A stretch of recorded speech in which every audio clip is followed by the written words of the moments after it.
ऐसा क्या वो प्रोसीजर है जिसके थ्रू डोमेस्टिक वायलेंस विक्टिम घर बैठे बैठे ही रिलीफ पा सकती है, और ऐसे क्या वो रिलीफ्स हैं जो इस एक्ट के अंडर प्रोवाइडेड है। नमस्कार, मेरा नाम है आकांक्षा और जैसे कि आप सब जानते हैं हम एक ऑर्गेनाइजेशन रन करते हैं जिसका नाम है we the women of India, और आप देख रहे हैं part 3 of domestic violence act.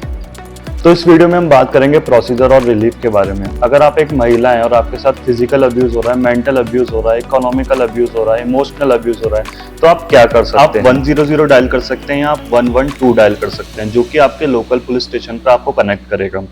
उस कॉल पे आप ये बता सकते हैं कि आपके साथ जो भी इंसिडेंट हुआ है उन सारी चीज़ों के बारे में आप उन्हें बताएं। उसके बाद वहाँ का स्टाफ आपसे आके मिलेगा और जो भी चीज़ हुई है उसकी एक कंप्लेंट रजिस्टर करी जाएगी।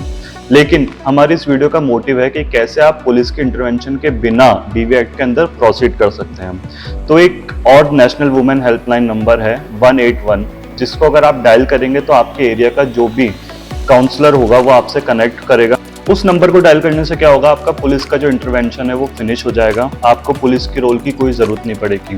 वो काउंसलर आपकी हेल्प करने के लिए आएंगे। आप उन्हें अपनी सारी जो भी सिचुएशन है या जो भी इंसिडेंट आपके साथ हुआ है उसके बारे में बताएं, या फिर आप अपने स्टेट की वुमेन कमीशन की वेबसाइट पे जाके जो भी आपके एरिया का प्रोटेक्शन ऑफिसर है उनसे भी कांटेक्ट कर सकते हैं, या फिर सेक्शन 12 के अंदर आप खुद या आपके एरिया का प्रोटेक्शन ऑफिसर या फिर आपके बिहाफ पर कोई और पर्सन डोमेस्टिक वायलेंस के कंप्लेंट रजिस्टर कर सकते हैं आपके एरिया के जो भी मैजिस्ट्रेट हैं उनके सामने, जिसके अंदर आपकी हियरिंग होगी विद इन 3 डेज और विद इन 60 डेज के अंदर आपको रिलीफ दिया जाएगा। तो हमने ये तो डिस्कस कर लिया कि डोमेस्टिक वायलेंस एक्ट क्या है, इसमें क्या क्या एक्शन ले सकते हैं, प्रोटेक्शन ऑफिसर्स कौन है, सर्विस प्रोवाइडर्स कौन है। बट अब हम आखिरी चैप्टर की तरफ बढ़ते हैं जो कि है रिलीफ, कि हमें रिलीफ क्या क्या मिल सकते हैं इस एक्ट के अंदर। So first is protection orders. Protection orders मतलब कि जब भी रिस्पोंडेंट किसी भी तरीके से विक्टिम को परेशान करे, मान लीजिए आप वर्किंग हैं और आपकी वर्क प्लेस पे आकर रिस्पोंडेंट आपको परेशान करे, या फिर attempting to communicate in any form, मतलब कि आपको मैसेजेस करे, आपको कॉल्स करे, यहाँ तक कि अगर आपके कोई जॉइंट अकाउंट्स हैं या फिर सिंगल अकाउंट्स भी हैं, जॉइंट लॉकर्स हैं, उसको भी आप इन प्रोटेक्शन ऑर्डर्स के माध्यम से पाबंद करवा सकते हैं। Second is resident orders. हम आए दिन ये सुनते रहते हैं कि घर में झगड़ा हुआ और विमेन को घर से बाहर निकाल दिया, विच इज टोटली रॉन्ग। जितना ये घर रिस्पोंडेंट का है उतना ही आपका भी घर है।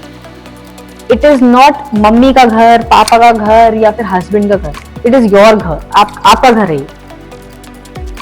रेजिडेंट ऑर्डर्स में इतनी पावर होती है कि कोर्ट रिस्पोंडेंट को ये तक बोल सकता है कि व्हाई नॉट यू, आप क्यों नहीं निकल जाते अपने ही घर से। या फिर अगर सर्कमस्टांसेस ऐसे हों तो कोर्ट ये भी ऑर्डर कर सकती है कि आप एक ऑल्टरनेट अकोमोडेशन प्रोवाइड कर दीजिए, यानी कि एक दूसरी व्यवस्था प्रोवाइड कर दीजिए। वो उनकी फैमिली कंडीशन के हिसाब से होता है, जैसे कि अगर आप रेंटेड हाउस कर सकते हैं तो आप रेंट पे करिए, अगर आप दूसरा घर दिला सकते हैं तो आप घर दिलाइए। रेसिडेंशियल ऑर्डर के बाद में थर्ड आपका आता है मॉनेटरी रिलीफ, जिसके अंदर कोर्ट ये ऑर्डर कर सकता है आपका किसी भी प्रकार का कोई लॉस हुआ है या कोई मेडिकल एक्सपेंसेस या किसी भी तरीके का नुकसान आपका हुआ है तो वो कंपनसेट करने के लिए वो रिस्पोंडेंट को बोल सकते हैं, या फिर कोर्ट मेंटेनेंस भी आपके लिए अलाउ कर सकता है और आपके बच्चों के लिए मेंटेनेंस अलाउ कर सकता है, या फिर एक लमसम अमाउंट पे करके उस मैटर को वहीं डिस्क्लोज भी करा जा सकता है, नहीं तो मंथली मेंटेनेंस लेकर वो कंटिन्यू रहता है। अगर रिस्पोंडेंट आपको पे नहीं कर रहा है तो जो रिस्पोंडेंट का एम्प्लॉयर है, यानी कि जो उनको पे करता है, या फिर जो डेटर है, अगर किसी ने रिस्पोंडेंट से पैसा लिया है तो कोर्ट उन्हें भी ऑर्डर कर सकता है कि वो डायरेक्ट पैसा आपको, जो कि एक अग्रीड पर्सन है, उनको पे करें। नेक्स्ट है कस्टडी ऑर्डर। कस्टडी ऑर्डर में अगर आपका कोई चाइल्ड है और वो रिस्पोंडेंट के पास में है तो उनकी कस्टडी के लिए आप ये कस्टडी ऑर्डर ले सकते हैं। नेक्स्ट है कंपनसेशन ऑर्डर। कंपनसेशन ऑर्डर के अंदर आपके ऊपर जिस भी प्रकार का अब्यूज हुआ है उन सबको कंपनसेट करने के लिए एक अमाउंट आपको कोर्ट पे करवाती। तो डीवी एक्ट के इन 3 वीडियोस में हमने देखा डीवी एक्ट की हिस्ट्री क्या है, किस तरीके से आप इस एक्ट के अंदर प्रोसीड कर सकते हैं बिना पुलिस और एडवोकेट के इंटरवेंशन के बिना, किस तरीके के आपको रिलीफ इस एक्ट के अंदर मिल सकते हैं। आई होप आपको हमारी ये वीडियोस हेल्पफुल लगी और आपकी कुछ भी अगर क्वेरी है तो प्लीज़ कमेंट सेक्शन में कमेंट करें। Thank you.